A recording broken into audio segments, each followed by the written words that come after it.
What is it about this machine? Why is this machine so interesting? Why has it been so influential? I'll give you my point of view on it. I remember reading a magazine article a long time ago, when I was 12 years old maybe, I think it was Scientific American, I'm not sure. And the article proposed to measure the efficiency of locomotion for lots of species on planet Earth, to see which species was the most efficient at getting from point A to point B. And they measured the kilocalories that each one expended. So they ranked them all, and I remember that the condor won. The condor was the most efficient at getting from point A to point B. And humankind, the crown of creation, came in with a rather unimpressive showing about a third of the way down the list. So that didn't look so great. But let me do this over again, because I'm just sure I can say this better.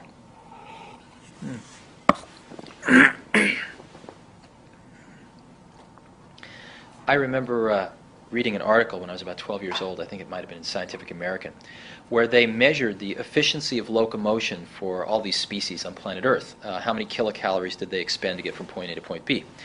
And the condor won, came in at the top of the list, surpassed everything else, and humans came in about a third of the way down the list, which was not such a great showing for the crown of creation.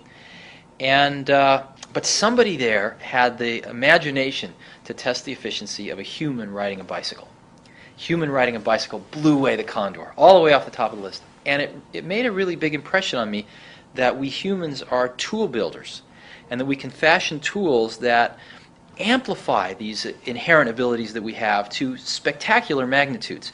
And so for me, a computer has always been a bicycle of the mind. Something that takes us far beyond our inherent abilities. And I think we're just at the early stages of this tool, very early stages. And we've come only a very short distance, and it's still in its formation, but already we've seen enormous changes. I think that's nothing compared to what's coming in the next 100 years. In Program 6, we're going to look at some of the past predictions of why people have been so wrong about the future. And one of the notions is that today's vision of a standalone computer is just as limited as those past visions of it being only a number cruncher. What's the difference philosophically between a network machine and a standalone machine? Let me answer that question in a slightly different way. There have been, if you look at why the majority of people have bought these things so far, there have been two real explosions that have propelled the industry forward. The first one really happened in 1977, and it was the spreadsheet. I remember when Dan Filestra, who ran the company that marketed the first spreadsheet, walked into my office at Apple one day and pulled out this disk from his vest pocket and said, I have this incredible new program. I call it a visual calculator, and it became VisiCalc.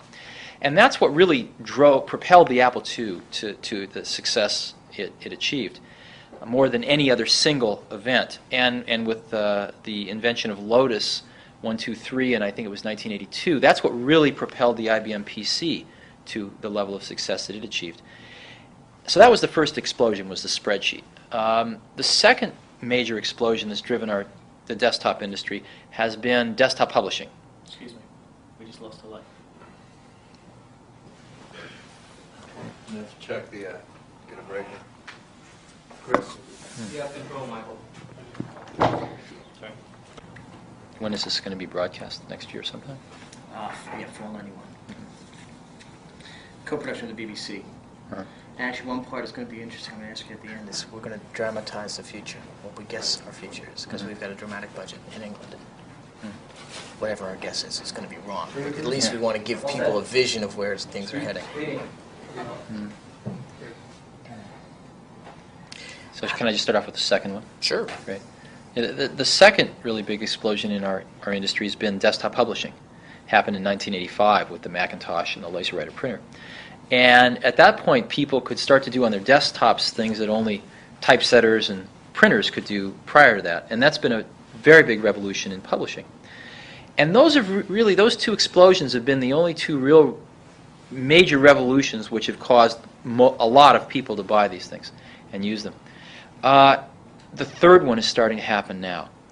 And the third one is, let's do for human-to-human communication what spreadsheets did for financial planning and what desktop publishing did for publishing. Let's revolutionize it using these desktop devices. And we're already starting to see the signs of that. As an example, in an organization, we're starting to see that as business conditions change faster and faster with each year, we cannot change our management hierarchical organization very fast relative to the changing business conditions. We can't have somebody working for a new boss every week. We also can't change our geographic organization very fast. Matter of fact, even slower than the management one. We can't be moving people around the country every week. But we can change an electronic organization like that.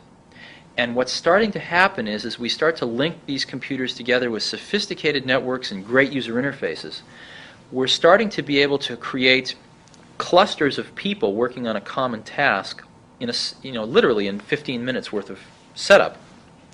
And these 15 people can work together extremely efficiently no matter where they are geographically and no matter who they work for hierarchically. And these organizations can live for as long as they're needed and then vanish. And we're finding we can reorganize our companies electronically very rapidly, and that's the only type of organization that can begin to keep pace with the changing business conditions. And I believe that this collaborative model has existed in higher education for a long time, but we're starting to see it applied into the commercial world as well. And this is going to be the third major revolution that these desktop computers provide, is revolutionizing human-to-human communication and group work. We call it interpersonal computing. In the 1980s, we did personal computing. And now we're going to extend that as we network these things to interpersonal computing. Taking the long view now, What was the image of the computer in the mid-1960s, or whenever you first saw one? And where are we now? How did the PC enact that change? Right. I first saw my first computer when I was 12. I saw my first computer when I was 12, and it was at NASA. We had a local NASA center nearby, and it was a terminal which was connected to a big computer somewhere, and I got a time-sharing account on it, and I was fascinated by this thing. And I saw my second computer a few years later, which was really the first desktop computer ever made. It was made by Hewlett-Packard. It's called the 9100A, and it ran a language called BASIC, and it was very large.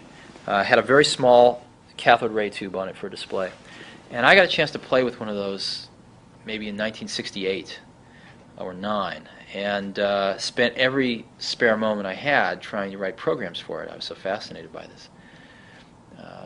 And so I was probably fairly lucky in that my introduction to computers very rapidly moved from a terminal to, within maybe 12 months or so, actually seeing one of the first, probably the first desktop computer ever really produced.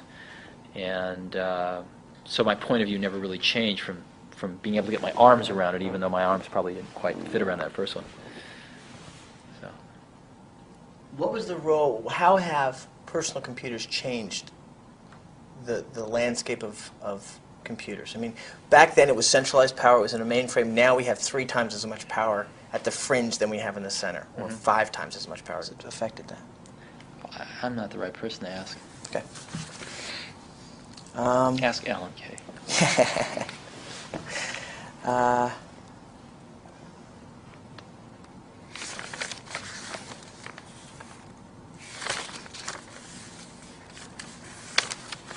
We have just about covered. The only other thought I have is, when you were getting started out, I read somewhere that you had no intention of building a company. That you were just out to do stuff for yourselves. If you can give me... Right. I don't know the question to ask to get that, but... Well, at the time we started Apple, Woz was working for Hewlett-Packard. I was working for Atari, actually, for Nolan Bushnell, designing video games. And we went to Atari and showed them our early prototypes, and we went to HP. And we encouraged each company to hire the other one and let us do this for them. And we got turned down in both places, probably for good reasons. But we started a company because it was the only alternative left, not because we wanted to. When did you ever think that it was going to this was really going to happen? That this was going to go from just an interesting idea to Oh, it didn't take very long. It happened for me when I saw people that could never possibly design a computer, could never possibly build a hardware kit, could never possibly assemble their own keyboards and monitors, could never even write their own software using these things. Then you knew something very big was going to happen. When we'd gotten to that stage where we were high enough on the food chain, if you will, that a lot of people could use these things, and they were really liking it.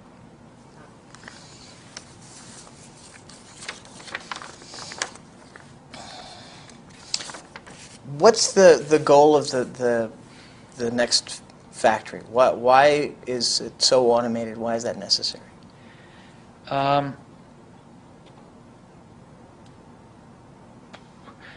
One could go on for a long time about how the U.S. has forgotten about manufacturing, which has certainly been true, but we're starting to wake up. And what we're finding is that time to market is very important, and quality is very important. And the way we can make tremendous increase in quality and reductions in time to market is through automation. So the automation isn't there to lower the cost, although it does do that. It's really there to increase the quality and decrease the time it takes us to get a new product, as an example, to market, which is very important in a technology-based marketplace. So we happen to be the lowest cost producer in the world already at Next of our class of products. We also happen to be one of the highest quality producers of our type of product in the world. And we think for a company to survive, much less prosper in the 90s, that these are going to be very, very important things to be world-class at. We're not competing at the Homebrew Computer Society anymore. We're competing with Europe Inc. and Japan Inc. and IBM Inc. In order to do that, we really have to be world-class manufacturers.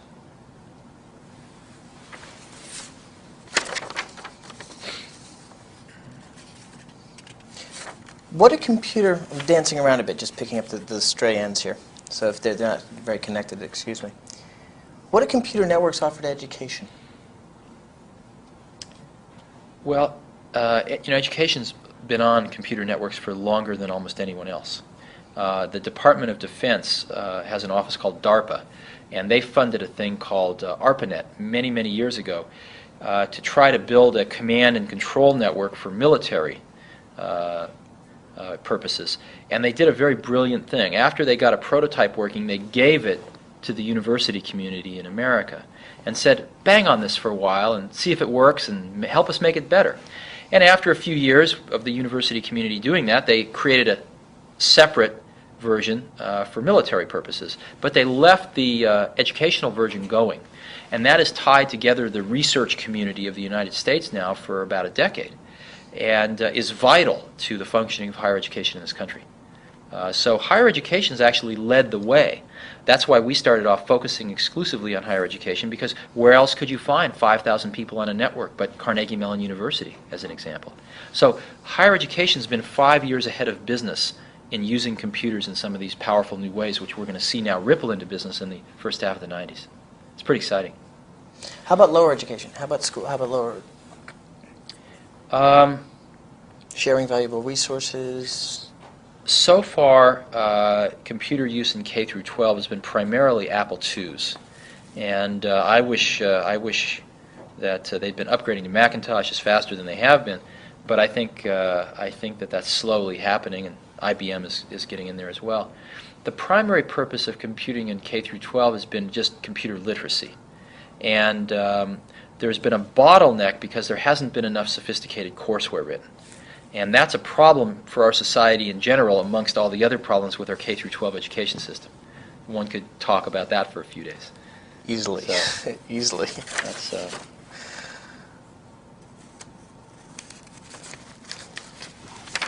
Were you down in Austin to see Bob? Yeah. Oh, great. Yeah. And was going to go speak with Jack Kilby. Unfortunately, he's in the hospital. Ooh. I think he's fine. I think he's back.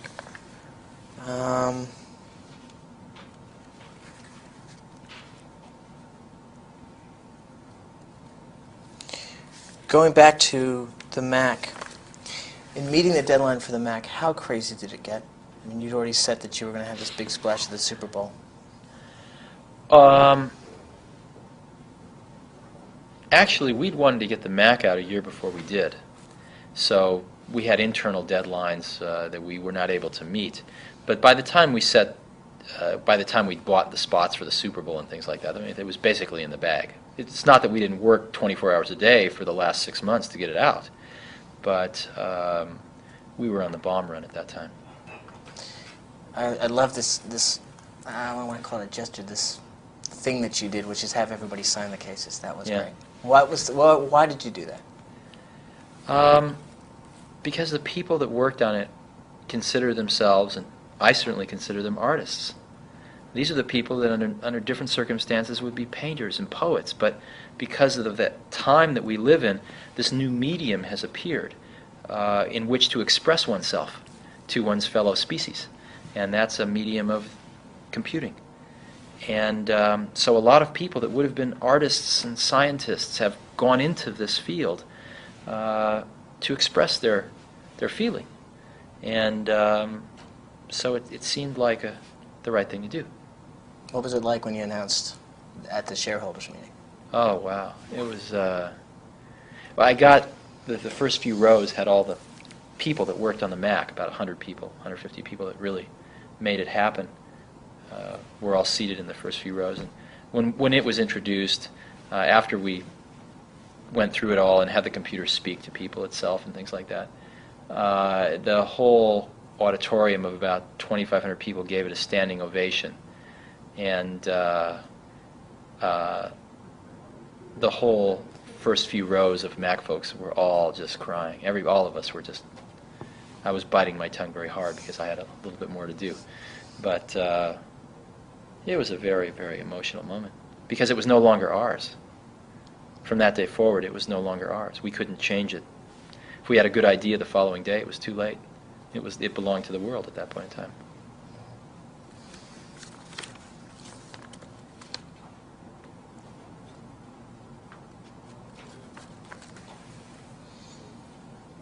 I should probably get going. Yeah, I'm just thinking a couple, but let's do the kickers then. Okay, these are the kickers. 15 seconds at the beginning of the show to grab people's attention. So, program 3, we're going from semiconductors to the growth and establishment of the computer industry. Uh-huh. So what did you accomplish? What did you set out to do, and what did you do? Well, I think maybe something different along the lines of what you want is, the semiconductor people didn't know what they had in the microprocessor for 2 or 3 years. It was the computer hobbyists that really got the idea to make this into a computer rather than a calculator. Were you out to build a company or change the world? When we started Apple, we were out to build computers for our friends. That was all. No idea of a company. How important is the user interface in the design of a computer? Turn that into your own words.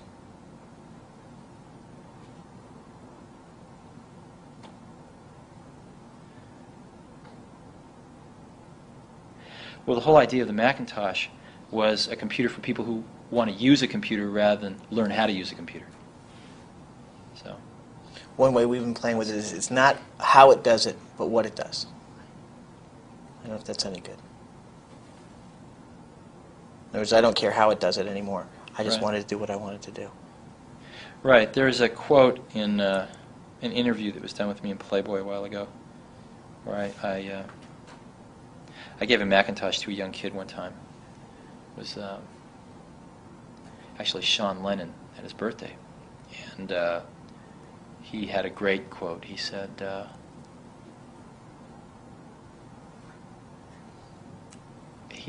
everyone else, and I guess I said this actually.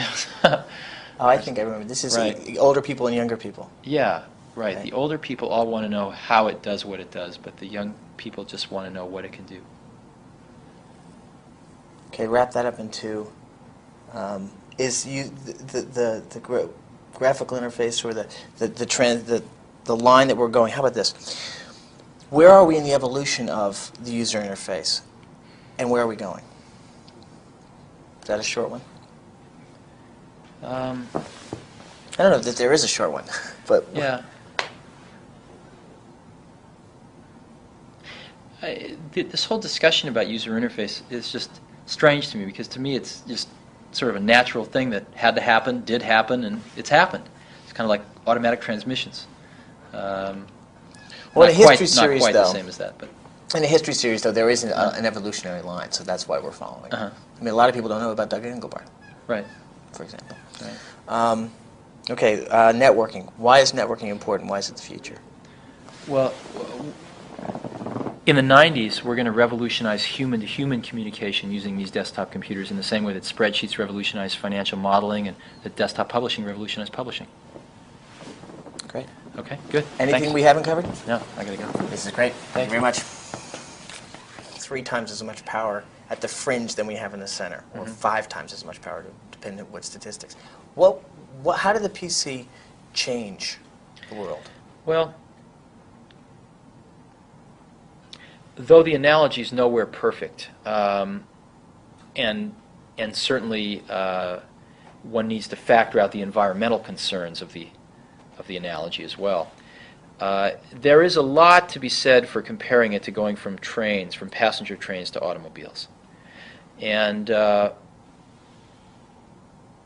the advent of the automobile gave us a personal freedom of transportation. In the same way, the advent of the computer gave us the ability to start to use computers without having to convince other people that we needed to use computers. And the biggest effect of the personal computer revolution has been to allow millions and millions of people to experience computers themselves decades before they ever would have in the old paradigm, and to allow them to participate in the making of choices and controlling their own destiny using these tools. But it has created problems, and the largest problems are that now that we have all these very powerful tools, we're still islands, and we're still not really connecting these people using these powerful tools together. And that's really been the challenge of the last few years and the next several years, is how to connect these things back together so that we can rebuild a fabric of these things rather than just individual points of light, if you will, and get the benefit of both the passenger train and the automobile. So. What's the vision behind the next machine? We've already covered this a little bit. But. Yeah.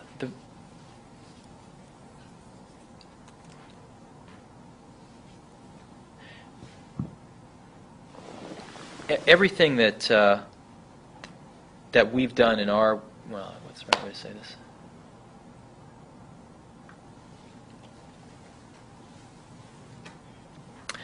Everything I've done with computers in my life has been along pretty much a single vector.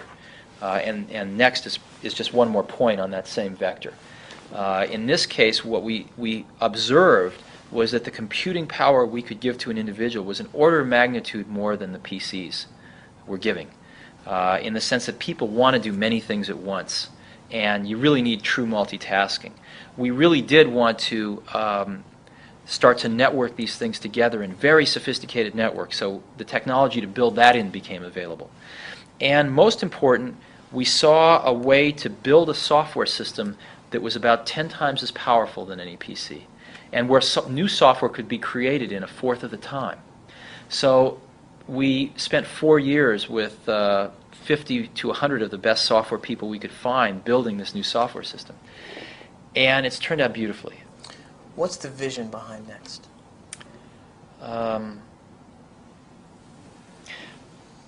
It's not so much different than everything I've ever done in my life with computers, starting with the Apple II and Macintosh and now Next, which is, if you believe that these are the most incredible tools we've ever built, which I do, then the more powerful tool we can give to people, the more they can do with it.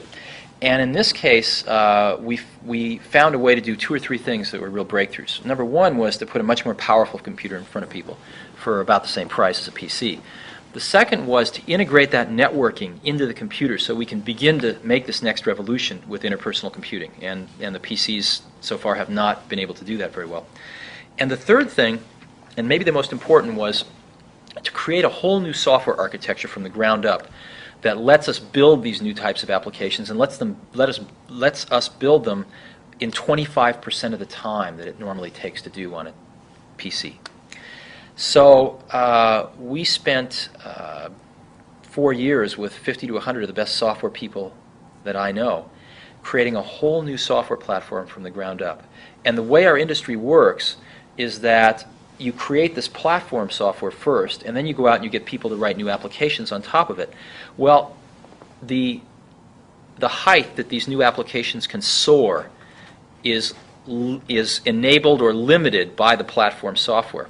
And there's only been 3 systems that have ever been successful in the whole history of desktop computing. That was the Apple II's platform software, of which there wasn't too much, the IBM PC, and Macintosh. So we're attempting to create the 4th platform software standard, and hopefully we'll succeed because it will allow these applications to be written which far, far exceed in capacity what can be done in today's machines. Should wait for the zero gravity. Okay. Based. Uh-huh. What happens when you have a network that allows the relative minorities in a whole different area come together? How does that change the democracy? I don't know. Okay. But what I have seen is I've seen interpersonal computing happening at our own company. Or maybe the best way to put it is, I remember when the first spreadsheet came out, I saw it fly through Apple as well as other companies. And when we invented desktop publishing, of course, it influenced Apple first. And I've seen the same thing happen with interpersonal computing here at Next. We decided to put a Next machine on every employee's desktop about 18 months ago and connect them with the very high-speed networking that's built in. And I've seen the revolution here with my own eyes. And it's actually larger than the first 2. Let me give you some examples. If we're going to be doing a special project, let's say with a company, and let's say the company's called what's your WGBH. WGBH. We're going to be doing a special project with WGBH, and what we'll do is we'll create a special mailbox, WGBH, and we'll put 20 people on it that are going to be helping on this project. Now, these 20 people will be from all over our company, from marketing, from sales, from engineering, some from manufacturing, maybe some from our Boston office so they can be close by. And if one sends a message to this mailbox, they'll all get it like that, instantly. And if one sends a reply, they'll copy the whole mailbox on it so the rest of the team members get to read the intellectual content going back and forth. And everyone in this mailbox will probably get around 30 mail messages a day. And they'll spend about 20 minutes, 30 minutes reading these and answering these per day. And it'll be like a beehive. Now, this project's very important for our company, and I want to make sure it's getting off right. So I'll put my own name on this mailbox, and I'll see these 30 mail messages fly by, all of the disagreements and the arguments and the thoughts and the decisions. And I can just let it fly by and read it. I can do some background coaching with a few people if I think they're a little off track. I can get right on the network and kibitz if I'd like.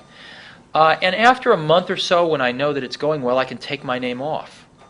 And so not only is this a way to organize, violating all management and geographic boundaries, it's also a way to manage, where one can see, again, the thoughts and disagreements and decisions of a company fly by a manager in a way that they never could before. And we have seen it reduce the number of meetings we have at least by 50%. We've seen it get far more managers and individual contributors involved in decisions than they ever were before, and we think the quality of the decisions is a lot higher. And we've seen a window for management to look into the process of this organism we call our company in a way that has never before been possible. I'm part of this electronically connected community. That's going to provide us wonderful new capabilities and communications abilities, but we still always want to be able to disconnect that network spigot, take it off, and take our standalone computer somewhere, let's say home. Now, what's going to happen rapidly is with radio links and with fiber optics to the home, you're going to be able to hook your computer up to your network at home. But there's always going to be that cabin in the middle of nowhere that I want to go for a 2-week vacation where I want my computer. And if it doesn't work in a completely standalone way, I'm going to be not happy. So we have to provide a fluid way for these things to kind of dock into the mother load network, but also undock and allow me as an individual to carry my computer up into Yosemite backpacking, and where there's no radio links and no fiber into the network, and find out what happened when I left and share some of my thoughts maybe with some other folks. So we're working on that. That's our goal for the next 5 years, is that seamless transition between the standalone computer and the computer as part of this network community. It also keeps away the Orwellian aspects of always being hooked into the network. Right. That's right. Now, I actually think what an interesting paradox is, it is the network which is ultimately going to define and create the home computer market, not keeping our recipes on these things or something like we thought in 1975. Being a part of that network and not being able to stay away from it while you're at home will drive people to get computers in every house, just like we have a telephone in every house. But computers then won't be just computers. They'll be radios and stereos and TVs. No, I think they'll be just computers. Just like your phone isn't your television set. Just like your toaster isn't your radio. I think they'll be computers, and they'll have many of the capabilities of these other devices. Multimedia, the ability to integrate sound and video in with the computer, is absolutely coming.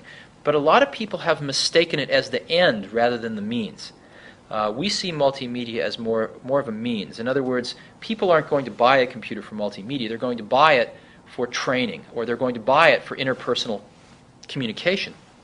And in that communication, in addition to text, they're going to want voice. They're going to want, potentially, I might want to send you a video clip. But the real market is to help us communicate better, or to help us train somebody. And we need to not lose sight of that. I want to get your thoughts on the user interface stuff, and I'd like to look at the transition of Xerox to Apple. Okay.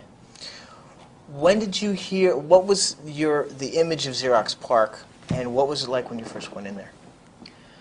Well, Xerox PARC was a research lab set up by Xerox when they were making a lot of profits in the copier days, and they were doing some computer science research, which was basically an extension of some stuff started by a guy named Doug Engelbart when he was at SRI.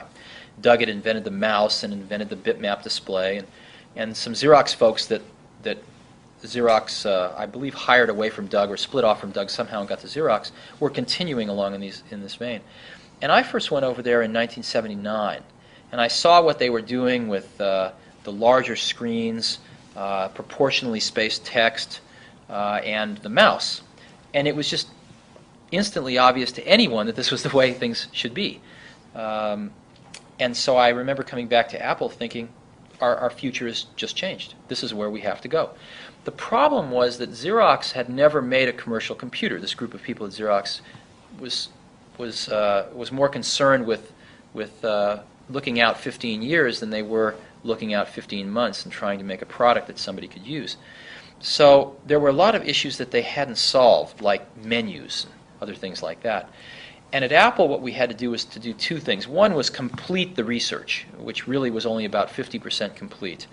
And the second was to find a way to implement it at a low enough cost where people would buy it. And that was really our challenge. What did you succeed in doing with the Mac? Well, the Macintosh, as you remember when it came out, we called it the computer for the rest of us. And what that meant was that while experts could use some of the computers that were already out, most people didn't want, again, the computer was not an end in itself. It was a means to an end. And so most people didn't want to learn how to use the computer. They just wanted to use it. And the Macintosh was supposed to be the computer for people that just wanted to use a computer without having to learn how to use one. Spent 6 months.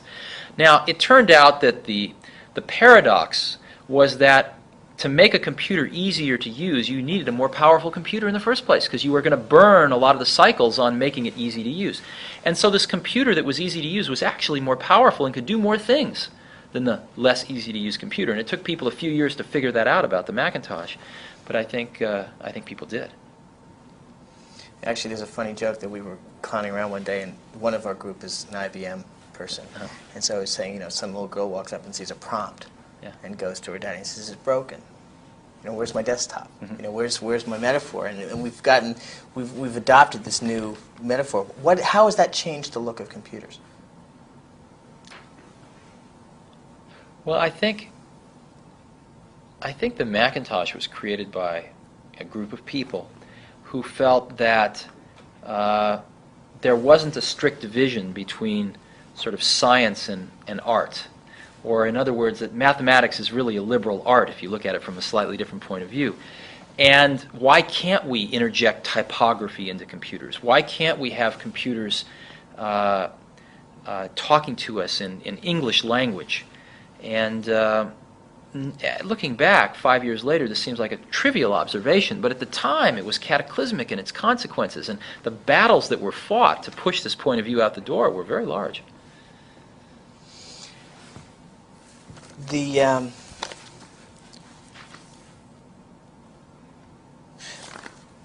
balance between thinking and doing. I mean, one of the things in the semiconductors was you had risk takers. Mm-hmm. I mean, Bob Noyce, learns to hang glide at age 40. I mean, these people like laying their butts on the line. How important was that in the early days? I mean, we're going back to 75. Well, again, after seeing, my entire life's been spent only in one industry, which is this one. And but I've been in it now for about 15 years, and I've seen a lot of people make a lot of things. I've seen a lot of people fail a lot of things. And my point of view on this, or my observation, is that the doers are the major thinkers. The people that really create the things that change this industry are both the thinker-doer in one person. And if we really go back and we examine, did Leonardo have a guy off to the side that was thinking 5 years out in the future what he would paint or the technology he would use to paint it? Of course not. Leonardo was the artist, but he also mixed all his own paints. He also was a fairly good chemist, knew about pigments, knew about human anatomy, and combining all of those skills together, the art and the science, the thinking and the doing, was what resulted in the exceptional result. And there is no difference in our industry. The people that have really made the contributions have been the thinkers and the doers. And when you a lot of people, of course, it's very easy to take credit for the thinking. The doing is more concrete, but it's very easy for somebody to say, oh, I thought of this 3 years ago. But usually when you dig a little deeper, you find that the people that really did it were also the people that really worked through the hard intellectual problems as well.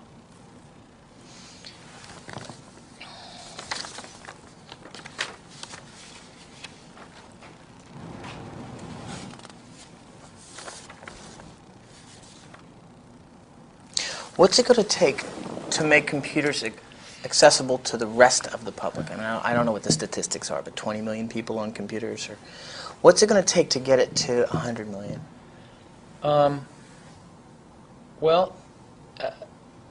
Probably death is the best invention of life, because it means there's a constant turnover. And so if you want to make a change in our society, the best place to do it is in the educational system. So that there are now generations of people that have come out of school who computers are second nature to them. And the people in our society that at this point still have not embraced these things are getting older, and as that cycle, that wheel of birth and death turns, just like driving, people that don't drive are very rare, and another generation or two, people that don't use computers are be pretty rare. Going back, it's a harsh way of saying it, but that's the. It's very true. I mean, there is a line that says those people that don't adopt it will die off. Well, time passes. Yeah. Focusing now on the third program, where we've gone from semiconductors, and the vision is IBM is this big machine, Univac, big large machine, and we take the line through of integrated circuit microprocessor. And we actually got some great stuff from Ted Hoff about, it's a light bulb. It burns out, you replace it. You know. Then we lead up into the beginnings of the personal computer. So what were you doing at the time, and how did that get started? Actually, it wasn't Intel that first figured out that the microprocessor was a computer. They designed these things to be used in calculators. And they thought the reason that the microprocessor came about was they thought if they could design a slightly programmable one, the next customer that walked in the door that wanted a slightly different calculator, they could just spend a few months rather than a few years designing a new piece of silicon. But I think the thought of making a computer never really occurred to them. And it was the hobbyists that thought about making a computer, out of these things. It was the computer hobbyist community that first did that. And I don't think Intel quite understood that for a few years. But again, the first thing that happened was these people came together and formed a club. The Homebrew Computer Club at Stanford was the first one in the country. And it was a beehive of all of these people who were interested in these small little computers.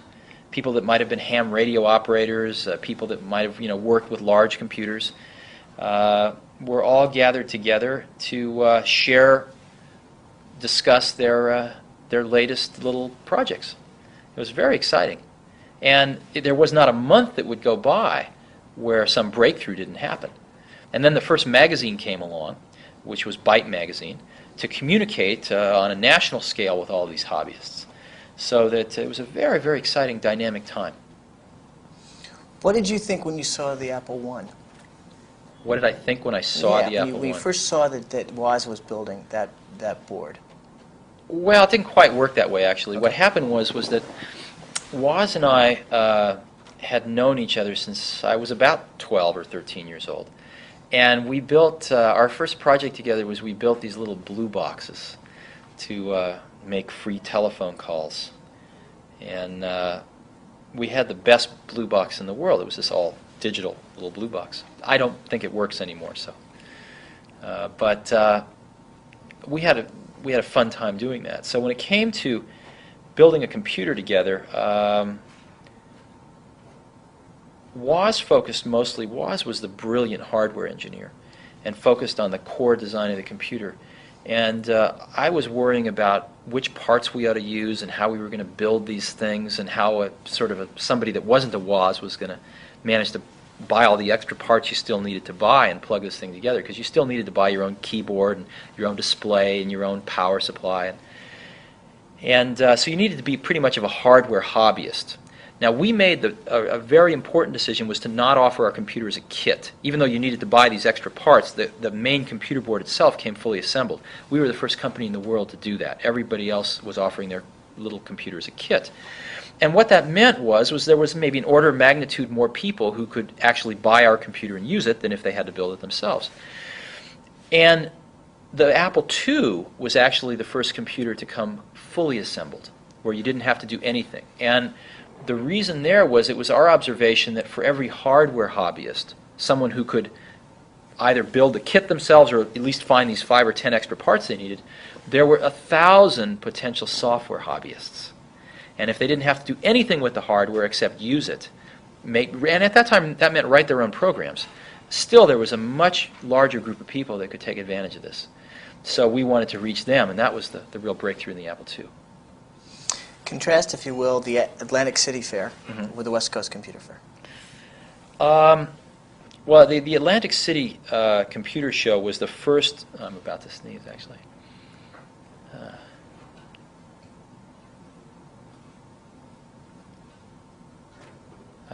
Look at the light.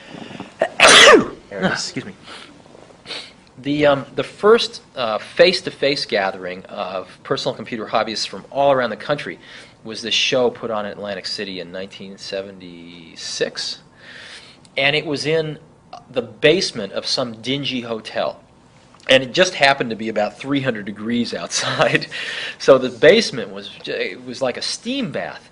And it was impossible to be down there for longer than a half an hour without being completely drenched. And nevertheless, there were a few hundred hobbyists completely drenched walking around for hours. And we had a little tiny booth there. It was a tablecloth over a hotel table. And there were Woz and I and a friend or two of ours went there. And we had our few Apple ones there and a little poster we'd made. And that was really our first, the first computer show in the world. A year later, I think maybe even 9 months later, there was the first West Coast Computer Fair, which was a much more professional operation in comparison with Atlantic City, but still very, very hobby-oriented compared with what goes on today. And that was in San Francisco, and there were maybe 100 companies showing their wares, and it was attended by maybe 1,000 people, which was a lot for our industry at that time. 13,000. 13,000. Wow, really? 13,000 people. That's a lot. As Jim Warren told me that. That's a lot. I'd be surprised at that, but maybe he Call knows it better half than that, I do. 6,000. Yeah, 6,000. Thousands of people. And that's when we introduced the Apple II. And I think the Apple II was probably the hit of the show at that time. In between, you went and found McKenna and Markkula. Well, we found Regis by, I used to like Intel's advertising, so I called him up one day, and I said, "Who does your advertising?" They said, "Well, Regis McKenna." And I said, "What's a Regis McKenna?" They said, "No, it's a person." And he gave me his phone number, and I called Regis up, and he told us to go away about 4 or 5 times, but eventually he agreed to help us out. And then Mike Markkula I found from a venture capitalist, actually. Told me that I should go talk to Mike Markkula. Now, we hooked up with Mike just around the time we introduced the Apple II, maybe a month before. But the Apple II was pretty much designed and ready to go, and then Mike came on board, and things really started to take off. How important was the disk drive in the development of Apple? Disk drive was crucial. One of the things that people forget when they think about Apple, and the Apple II in particular, was that we were the first company to come out with a reliable, inexpensive floppy disk drive. And we had a low-cost floppy disk drive that really worked about 2 to 3 years before any of our competitors. And that was an incredibly important reason why the Apple II was successful. Matter of fact, there were a few others. The Apple II could hold up to 48 kilobytes of memory, which today doesn't seem like much, but at that time was maybe 3 times as much as its competitors. And that's why VisiCalc was written for the Apple II. It was the only computer that could hold it. And so if VisiCalc had been written for some other computer, you'd be interviewing somebody else right now. And it was because of that design decision and other design decisions like it that the Apple II really beat its competition. How did the Apple II change the world of computing? Well, the Apple II was the world's first successful personal computer, and really defined the personal computer as we know it today. So I think it changed the world a lot from that point of view.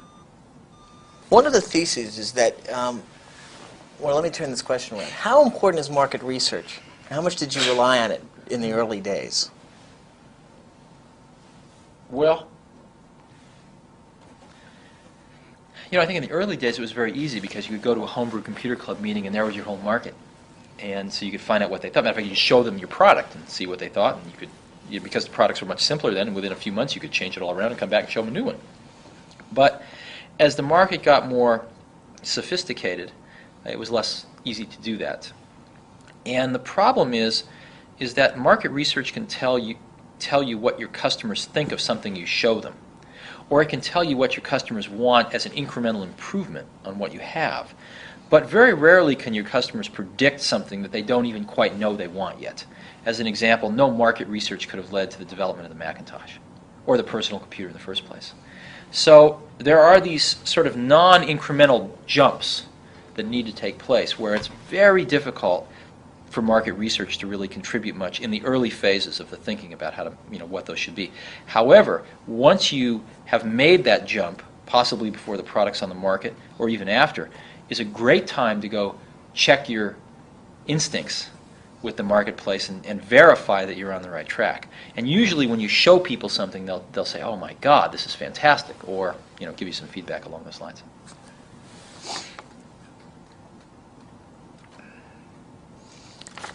How has the personal computer changed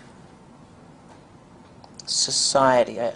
I'm not sure why I keep asking this again. I mean, how have we fundamentally changed the way we do our daily business, our daily lives? How has it affected that? I'm not the right person to ask. Okay. Ask Alan Kay.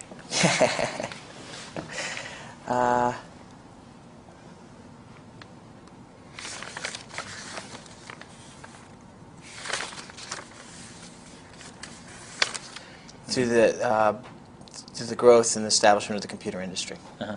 So what did you accomplish? What did you set out to do, and what did you do?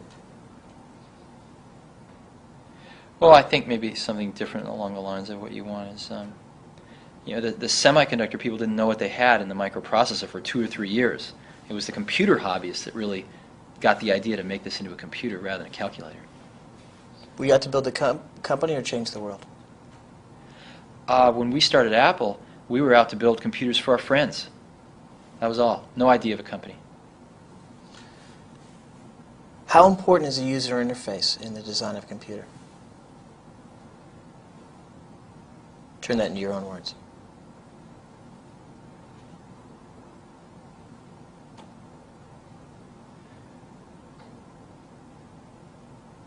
Well, the whole idea of the Macintosh was a computer for people who want to use a computer rather than learn how to use a computer. So, One way we've been playing with it is it's not how it does it, but what it does. I don't know if that's any good.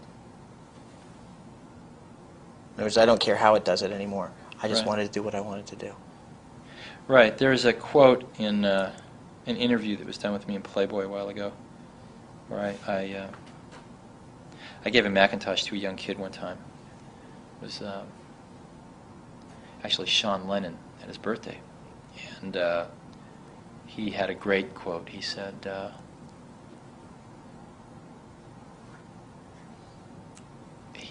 everyone else, and I guess I said this actually. Oh, I think I remember. This is Right. older people and younger people. Yeah, right. Right. The older people all want to know how it does what it does, but the young people just want to know what it can do. Okay, wrap that up into graphical interface or the line that we're going. How about this? Where are we in the evolution of the user interface, and where are we going? Is that a short one? I don't know that there is a short one, but Yeah. This whole discussion about user interface is just strange to me, because to me it's just sort of a natural thing that had to happen, did happen, and it's happened. It's kind of like automatic transmissions.